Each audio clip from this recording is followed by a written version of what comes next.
ஓம் ஆறுமுக அரங்கமகா தேசிக சுவாமிகள் திருவடிகள் போற்றி. தவ திரு குருநாதர் ஆசியால் அகத்தியர் சன்மார்க்க சங்கம் தூத்துக்குடி கிளை சங்கத்தின் சார்பாக 8/10/2025 தூத்துக்குடி தப்பக்குளம் மாரியம்மன் கோயில் வளாகம் மற்றும் அரசு மருத்துவமனை வளாகத்தில் பசித்தோர் சுமார் 350 நபர்களுக்கு கொத்தமல்லி சாதம் மற்றும் ஊறுகாய் சிறப்பாக வழங்கப்பட்டது.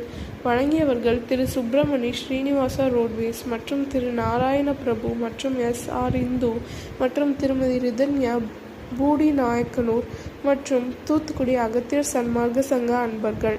அன்னதானத்திற்கு பொருளுதவி செய்தவர்களும் தொண்டு செய்தவர்களும் அவர்கள் குடும்பத்தாரும் எல்லா வளமும் பெற்று சிறப்புடன் வாழ வேண்டுகிறோம்.